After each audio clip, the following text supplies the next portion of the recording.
दोस्तों, good evening to all of you. आज से हमने एक नया इनिशिएटिव स्टार्ट करने का प्लान किया है। द हिंदू में एक जो टेक्स्ट एंड कॉन्टेक्स्ट का पेज आता है, बड़ा इंपॉर्टेंट होता है यूपीएससी प्रीलिम्स की प्रिपरेशन या यूपीएससी मेंस में भी इससे आर्टिकल्स आते रहते हैं। तो उसका एक्सप्लेनेशन आपको प्रोवाइड करवाया जाएगा। साथ में क्वेश्चन प्रेडिक्शन किया जाएगा कि प्रीलिम्स में कौन कौन से क्वेश्चन मोस्ट प्रोबेबली आ सकते हैं या मेंस में इसका यूज हम किस तरीके से कर सकते हैं। ठीक है, तो लेट अस स्टार्ट। पहला टॉपिक था इसका आज का, द नीड 27 मार्च 2024 का, the need to curb black carbon emission. ठीक है, अब यहाँ से सबसे बड़ी बात आती है कि जब हम इस आर्टिकल को अंदर पढ़ेंगे, अभी आगे हम डिटेल्स एक्सप्लेनेशन देखेंगे कि आथर ने क्या, इसके व्यू क्या थे आथर के। ठीक है, बट उससे पहले कुछ क्वेश्चन पर डिस्कस कर लेते हैं कि what is the black carbon and why is it harmful for the environment.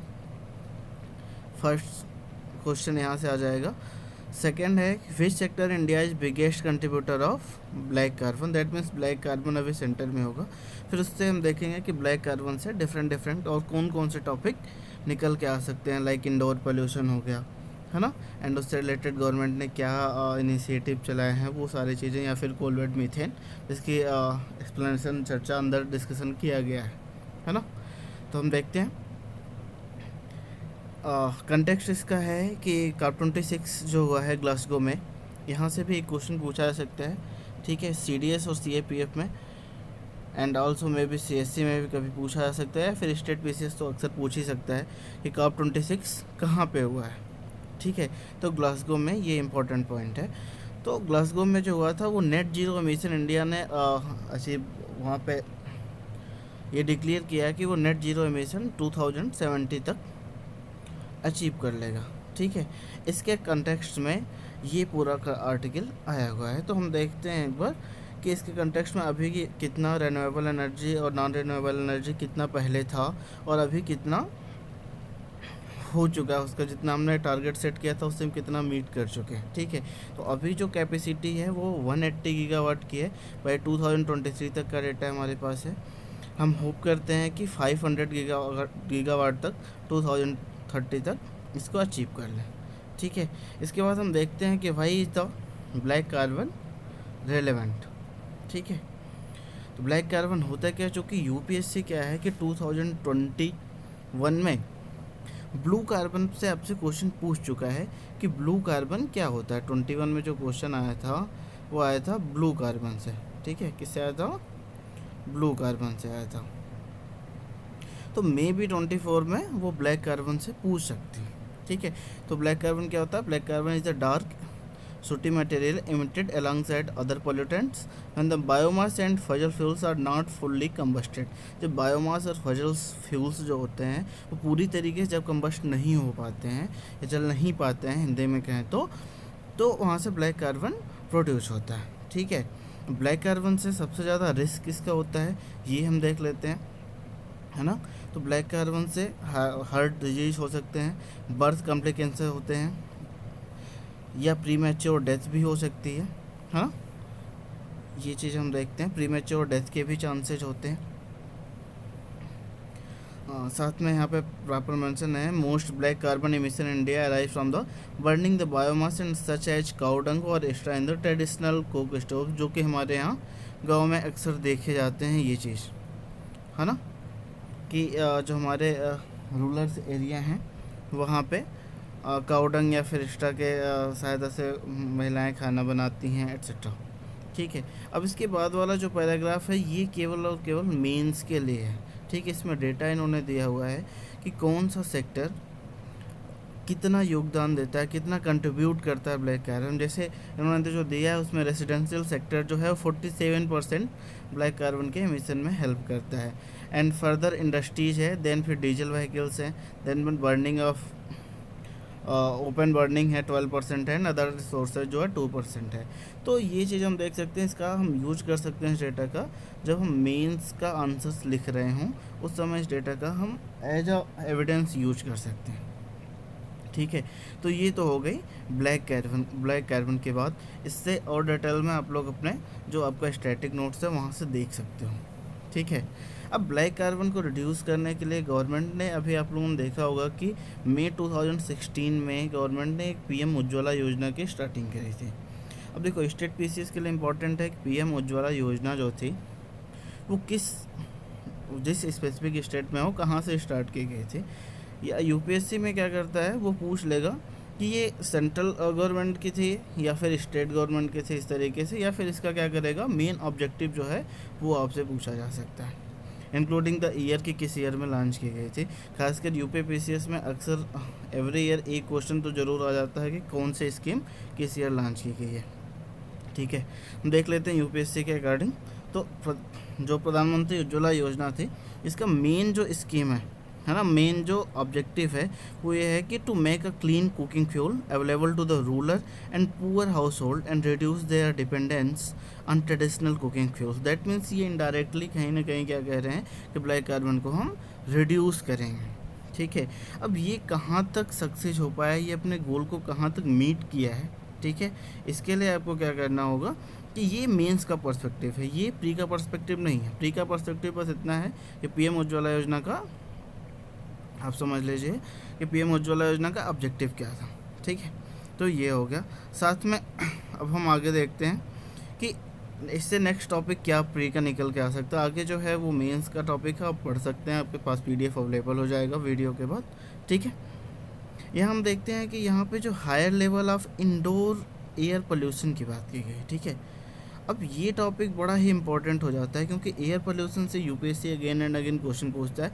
22 में उन्होंने PM 2.5 और जो भी होता है उनके पे क्वेश्चन पूछ रखा है एयर पोल्यूशन से, तो मे भी इंडोर एयर पोल्यूशन से क्वेश्चन पूछे जा सकते हैं। ठीक है, तो हम देख लेते हैं कि इंडोर एयर पोल्यूशन क्या होता है, उसके बाद फिर हम आगे इस पर को कंटिन्यू करेंगे। ठीक है, तो इंडोर एयर पोल्यूशन जो होता है ये बेसिकली होता है air quality within and around buildings and structures, especially as it relates to the health and the comfort of building occupants।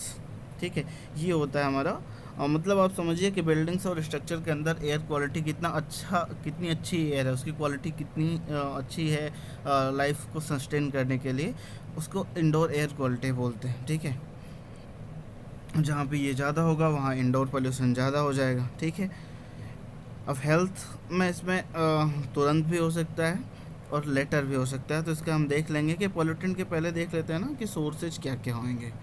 एक मिनट रुकिए, कि जो हमारा इंडोर एयर पोल्यूशन होता है उसके सोर्सेज क्या क्या होते हैं। उसमें होता है fuel burning, combustion appliances, tobacco product से भी हो सकता है, building material and furnaces as diverse as. ये बड़ा इंपॉर्टेंट है आपके लिए क्योंकि सोर्सेज से अगेन एंड अगेन यूपीएससी ने क्वेश्चन पूछ रखे हैं। ठीक है, पोल्यूशन के सोर्सेज से, तो इसको ज़रूर से ध्यान से पढ़ लेना है। ठीक है, ये आपके साथ है। Newly installed the flooring and upholstery और कारपेट से भी हो सकता है, cabinetry and furniture made of the certain pressed and would product से भी होता है। ये सारे हैं।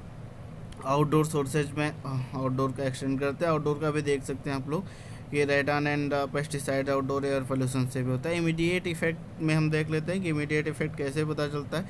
इरिटेशन ऑफ द आइज होता है, nose and throats, headache, है ना, तो ये इमीडिएट इफेक्ट होता है। और अगर लॉन्ग इफेक्ट की बात करेंगे तो लॉन्ग टर्म इफेक्ट में जो मोस्ट इंपॉर्टेंट है उसको मैं अंडरलाइन कर दे रहा हूँ, बाकी आपके साथ पीडीएफ अवेलेबल होगा, पढ़ सकते हैं। दीज इफेक्ट्स में which include the some respiratory diseases हो सकते हैं, हार्ट डिजीजेज भी हैं, कैंसर। ठीक है, तो ये सारे लॉन्ग टर्म इफेक्ट होते हैं। अब हम आ जाते हैं आगे, कंटिन्यू करते हैं अपने जो हमारा टेक्स्ट एंड कॉन्टेक्स्ट का है उस पर हम इस पर कंटिन्यू करते हैं ना।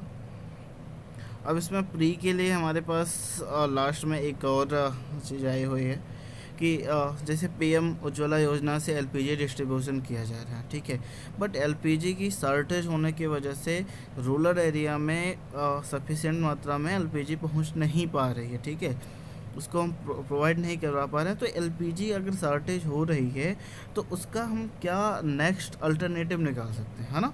तो उसके लिए हम क्या करेंगे, हम कोल बेड मीथेन पे, चूँकि कोल बेड मीथेन पे क्यों फोकस किया जा रहा है, आगे पे मैं आपको कोल बेड मीथेन का डिटेल्स आपको दिखा देता हूँ कि कोल बेड मीथेन होता क्या है और कोल बेड मीथेन को किस तरीके से प्रोसेस किया जाता है ये आप देख सकते हैं। ठीक है, देखो कोल बेड मीथेन क्या होता है, ये एक अनकन्वेंशनल सोर्स होता है, एक सेकेंड,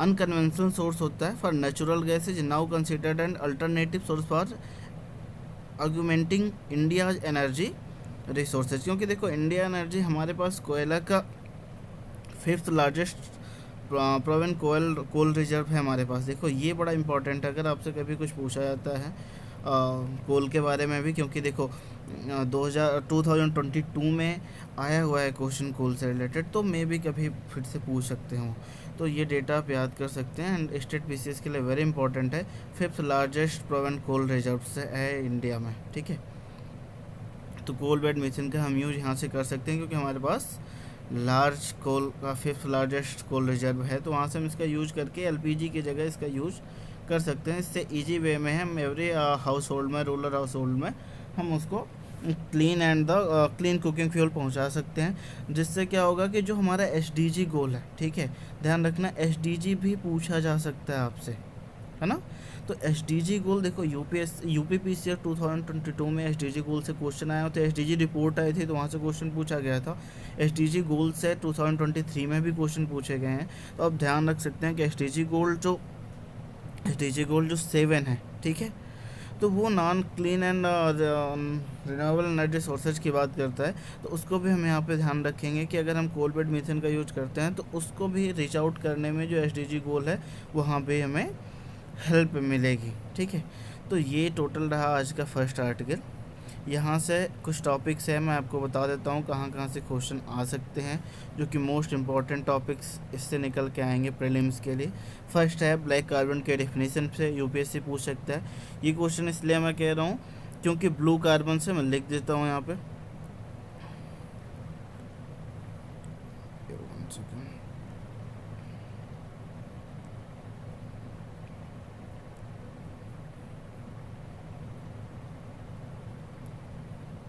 ब्लू कार्बन से यूपीएससी ने 2021 सीएससी में क्वेश्चन पूछा गया। ठीक है, तो अगर ब्लू कार्बन पूछा जा सकता है तो ब्लैक कार्बन भी पूछा जा सकता है, उसमें कोई भी दो राय नहीं। ठीक है, सोर्सेज ऑफ ब्लैक कार्बन भी, चूँकि पोल्यूशन के सोर्सेज पर बार बार यूपीएससी पूछता है, फिर भी पूछ सकता है।